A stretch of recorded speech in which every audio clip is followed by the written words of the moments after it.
اللهم صل على محمد وآل محمد. اعوذ باللہ من الشیطان الرجیم. بسم اللہ الرحمن الرحیم.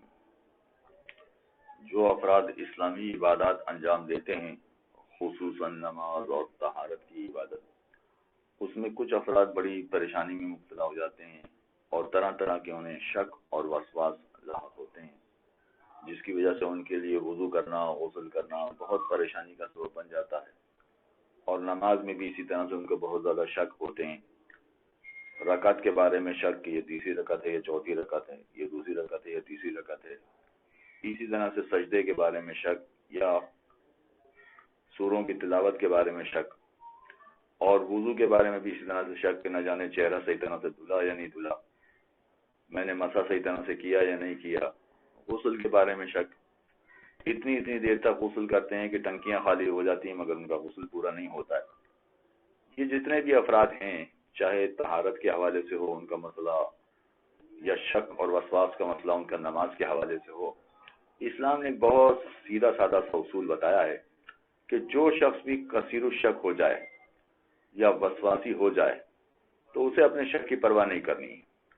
کثیر الشک کا مطلب یہ ہے کہ جتنا عام طور پر لوگ شک کرتے ہیں اس سے زیادہ اگر کوئی شخص شک کر رہا ہے.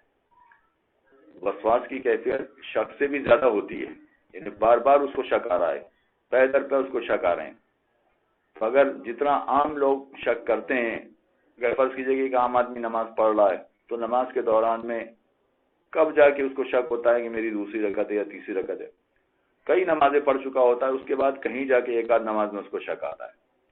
اور اسی طرح سے اگر کوئی شخص وضو کرنے کے لیے بیٹھا ہے تو وضو کرنے والے افراد عام طور پر کب شک کرتے ہیں کہ میں نے اپنا ہاتھ صحیح طرح دھویا یا نہیں دھویا، میں نے مسح صحیح طرح کیا یا نہیں کیا.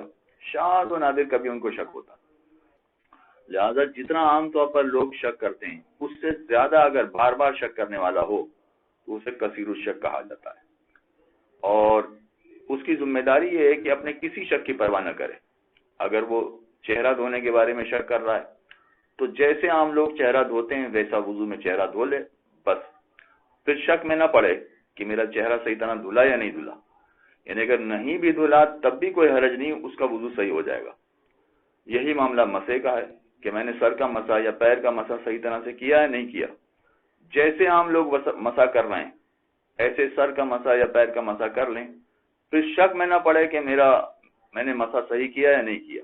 اگر نہیں بھی کیا تو کوئی حرج نہیں، وہ مسح صحیح ہو گیا. یہی معاملہ نماز کے بارے میں ہے. اگر نماز کی تیسری اور چوتھی رکعت میں شک ہوتا ہے، اس شک کی مختلف کیفیتیں ہوتی ہیں.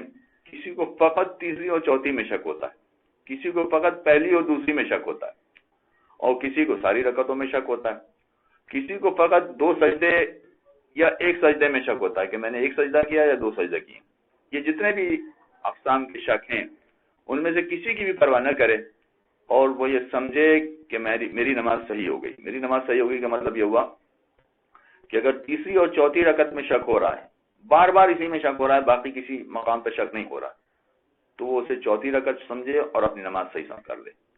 سوائے یہ کہ چوتھی رکعت سمجھنے میں اس کی نماز باطل ہو رہی ہو، اس لیے کہ وہ مغرب کی نماز پڑھ رہا ہے تو مغرب کی چوتھی رکعت ہوتی ہی نہیں ہے، تو پھر تیسری رکعت سمجھے اور اپنی نماز صحیح کر لے. لہذا نماز کے معاملے میں، سجدے کے معاملے میں بھی اسی طرح چاہیے. میں نے 1 سجدہ کیا یا دوسرا سجدہ کیا، یہ سمجھے کہ میں نے 2 سجدے کر لیے ہیں لہذا میری نماز صحیح ہے. بعد میں اپنے شک کی طرف توجہ نہ دے، بالکل لاپرواہ ہو جائے اور بے پرواہی سے اپنی نماز کو مکمل کرے.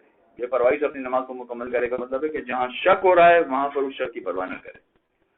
امام جعفر صادق علیہ السلام کے پاس ایک شخص آیا اور اس نے یہ کہا کہ مولا فلاں آدمی جو بڑا سوجھ بوجھ باشعور آدمی ہے، وہ اپنے وضو اور طہارت میں اور نماز میں شک کرتا ہے اور بہت زیادہ شک کرتا ہے، وسواسی ہو گیا ہے. تو امام نے کہا کہ یہ کون سا باشعور آدمی ہے، کون سا عاقل و سمجھدار آدمی ہے، یہ تو شیطان کی پیروی کرنے والا ہے. اس شخص نے حیران ہو کے سوال کیا، مولا یہ شیطان کی پیروی کیسے ہو گئی؟ تو امام نے کہا کہ خود اس سے جا کے پوچھ لو کہ یہ شک کی اور وسواس کی بیماری اس کو کیسے شروع ہوئی. جب تم اس سے سوال کرو گے تو وہ خود ہی کہے گا کہ یہ شیطانی عمل تھا اور شیطان نے مجھے اس طرف راغب کر دیا. تو یہ شیطانی عمل ہو جائے گا. یعنی ہم چلے تھے اللہ کی عبادت کرنے کے لیے، قربتاً اللہ، پتہ چلا کہ یہ قربتاً اللہ کے بجائے قربتاً شیطان ہو گیا. لہذا اگر ہم اپنے شک کی زیادہ پرواہ کریں گے، اپنے وسواس کی زیادہ پرواہ کریں گے تو وہ اللہ کی اطاعت نہیں ہوگی، وہ شیطان کی اطاعت ہو جائے گی.